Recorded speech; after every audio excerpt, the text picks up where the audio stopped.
बिस्मिल्लाहिर्रहमानिर्रहीम। अस्सलाम वालेकुम। Welcome to my YouTube channel easy bite recipe. उम्मीद करती हूँ कि आप सब खैरियत से होंगे। आज हम बना रहे हैं मज़ेदार बीफ चपली कबाब, जो कि बहुत ही मज़ेदार और जूसी बनते हैं। बाहर से बहुत क्रिस्पी और अंदर से बहुत नरम और सॉफ्ट होंगे। तो चलिए वीडियो को स्टार्ट कर लेते हैं। अगर आप मेरे चैनल पर नए हैं, वीडियो को लाइक कर दें, शेयर कर दें और मेरे चैनल को सब्सक्राइब कर दें।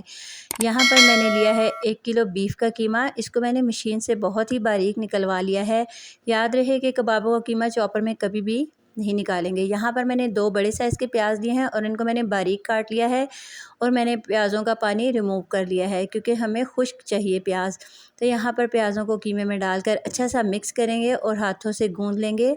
मसालों के साथ जितना अच्छा कीमे को गूंदेंगे, इतने अच्छे हमारे कबाब तैयार होंगे। जब भी कीमे के कबाब बनाने हों, पहले ही गोश्त के पीस को अच्छी तरह से धो लिया करें। तो यहाँ पर मसाले शामिल करेंगे। मैंने लिया है 1 टेबलस्पून नमक, 1 टेबलस्पून कुटी हुई लाल मिर्च, 1 टेबलस्पून लाल मिर्च पाउडर का शामिल करेंगे। अब मैं शामिल करूँगी इसमें अजवाइन हाफ़ टी स्पून, 1 टेबलस्पून धनिया पाउडर, हाफ़ टी स्पून काली मिर्च पाउडर, 1 टेबलस्पून गरम मसाला पाउडर। और अब इसको अच्छा सा मिक्स कर लेंगे। तमाम ही मसालों को डालकर हमने अच्छा सा कीमे को मिक्स करना है, इसे गूंदना है ताकि मसाले कीमे में अच्छे से यकजां हो जाए और एक जैसा टेस्ट आए और मसाले अच्छी तरह से मिक्स हो जाएं।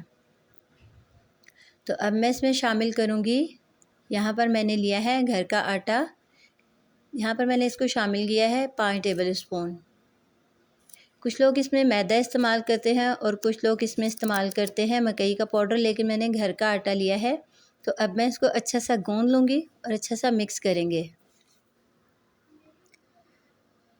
तो ये देखें कि कीमा हमारा कितना ज़्यादा हार्ड हो रहा है।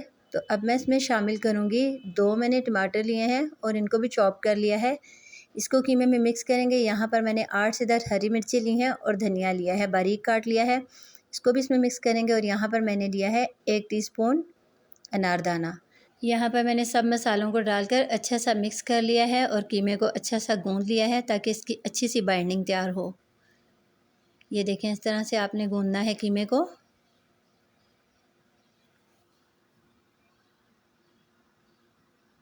अब मैंने इसमें शामिल किया है 1 अंडा डालकर इसे फिर से गूंद लेंगे। तमाम ही मसालों को इसमें डालकर अच्छा सा गूंदना है ताकि मसाला हमारा बहुत अच्छे से तैयार हो और सब मसाले इसमें यकजान हो जाएं। इससे कबाबों का टेस्ट बहुत अच्छा आता है। तो हमने इसमें तमाम मसाले लेवल्ड ही रखे हैं। तो यहाँ पर कीमा हमारा बहुत अच्छे से तैयार हो चुका है। अब मैं इसे 2 से 3 घंटे के लिए फ्रिज में रख दूँगी ताकि कीमा हमारा अच्छा सा सेट हो जाए। तो माशाल्लाह अल्हम्दुलिल्लाह 2 घंटे गुजर चुके हैं। कीमा हमारा बहुत अच्छे से हमने ठंडा कर लिया है और अब यहाँ पर मैंने ठंडा पानी लिया है एक बाउल में। तो अब हम कबाब तैयार कर लेते हैं। हाथों को इस तरह से आपने पानी लगाकर हमने यहाँ पर कीमा ले लिया है और अपनी हथेली जितना इसका गोला बना लेना है। ये देखिए इस तरह से। तो अब हम इसको हथेलियों पे प्रेस करते जाएंगे और कबाब को तैयार करते जाएंगे। ठंडा पानी लगाने से कबाब बहुत अच्छे तैयार होते हैं, क्योंकि हाथों की गर्माइश से कबाब जो है वो टूट जाते हैं। तो इस तरह हमने टमाटर उठाया है, इसके बीच में लगाएंगे और तवे पर हमने घी को डाल लिया है ताकि अच्छा सा गर्म हो जाए। हमेशा आपने मोटे तवे पर ही कबाब बनाने हैं, या अगर आपके पास बड़ा तवा मौजूद हो तो आप उसमें भी तैयार कर सकते हैं। तो जब तक हमारा घी गर्म होता है, हम यहाँ पर कबाब तैयार कर लेते हैं। ये इस तरह हमने कबाब तैयार किए हैं। देखें कितने ज़बरदस्त से हमारे कबाब तैयार हुए हैं, कहीं से भी टूटे हुए नहीं हैं। तो ये देखिए इस तरह से हम एक एक कबाब उठाएंगे और अब हम इसको तवे पे डालकर इस तरह से तल लेंगे। तो 3 से 4 मिनट लगेंगे, हमारे कबाब बहुत अच्छे से तैयार हो जाएंगे। और 2 मिनट के बाद हमने इसको पलट लेना है ताकि इसकी एक साइड अच्छे से पक जाए और फिर 2 मिनट के बाद इसकी दूसरी साइड पक जाएगी। तो ये देखें माशाल्लाह से कबाब हमारा कितना अच्छे से फ्राई हो रहा है।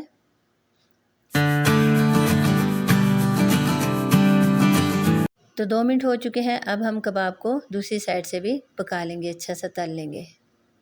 ये देखिए इस तरह से आपने इसको आराम से उठाकर उलट पलट करना है और इस तरह से हम कबाब को तल लेंगे।